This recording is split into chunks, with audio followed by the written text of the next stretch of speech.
Hey there folks, Redshirts here with another first look slash review for a new VR game.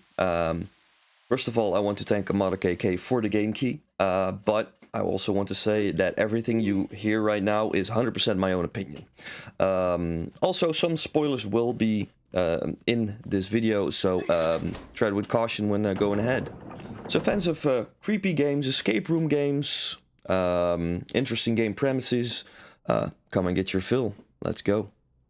So, what is The Last Labyrinth?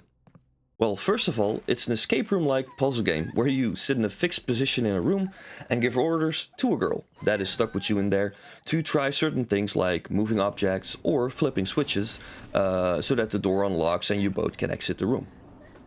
Why the fixed position, you ask? Well, you are basically chained to a wheelchair, hands in shackles and a mask on your face. So you can't talk, can't walk, or interact with anything.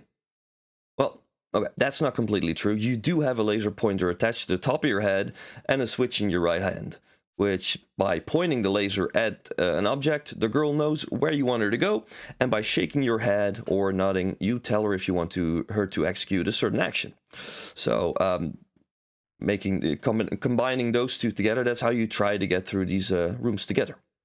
It's a very interesting way of playing and also a great game for people who get motion sick easily in VR, as you yourself do not have to move at all inside of the rooms.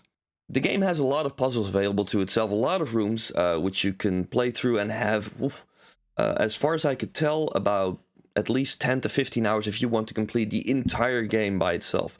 The puzzles are fun, interesting, but there's also a downside to not correctly solving the puzzles. Let's talk about that for now.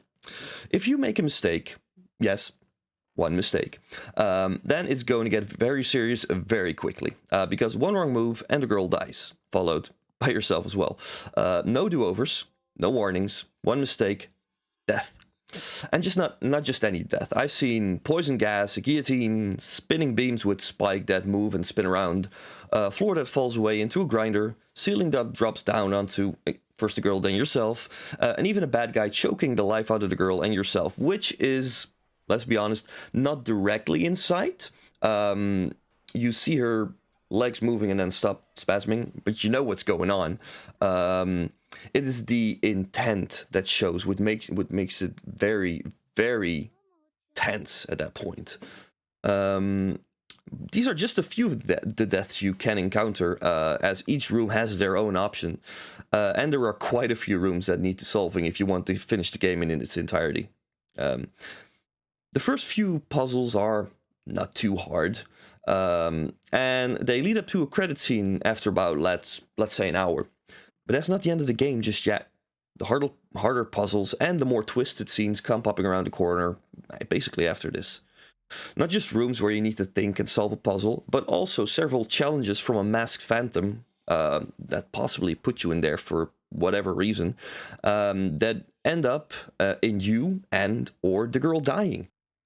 Enough to keep the average thinking person occupied for quite a while, especially seeing as if you want to finish every room and story bit, you'll have to replay several of the pathways you take to go a different direction, because you cannot do them all at once.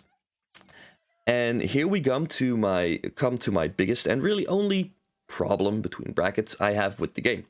At times, the pacing feels very slow, especially when confronted with the phantom challenges. They take quite a while, they're not the most difficult ones, but you do have to do them to continue. The rooms themselves make you crank the brain juices much harder, but if you want to play all of these, you'll have to play through some of the puzzles at a later stadium, so you'll do it at some point. You'll choose afterwards the left path and not the right one, which means you'll miss several puzzles and rooms in that part of the game. Later on, if you do want to finish those for story and or completion, you'll have to go through that same path again, solving every single puzzle along the way until you get to that branching path. There's no way to skip. There's no way to jump over the rooms like, no, or not, we're just starting over there. No, you have to do it entirely over again, and depending on how long it's been since you've done the puzzle, you might have to actually do it completely over again without just knowing, oh, I have to do that. In my opinion, it would have been a bit better if they've given you the option to actually skip a room that has already been solved once you load into it, or even just give a map where you say, okay, I've done this, there's a branching path I haven't gone to, and you just start in that location. Would have made the pacing of the game much faster. I do understand that this way makes the game last a lot longer, but it feels a bit forced in my opinion. Besides that, I applaud the creator for coming up with such a simple concept that feels so engaging and is executed very well to boot.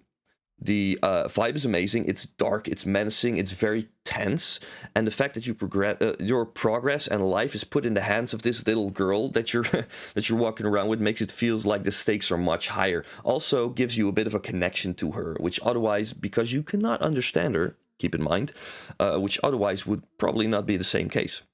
The voice acting, like I said, even though you cannot understand the word the girl says, is done phenomenally, and is very reminiscent of games like Ico and Shadow of the Colossus, which also create their own language that is basically not understandable, but sounds very, very natural.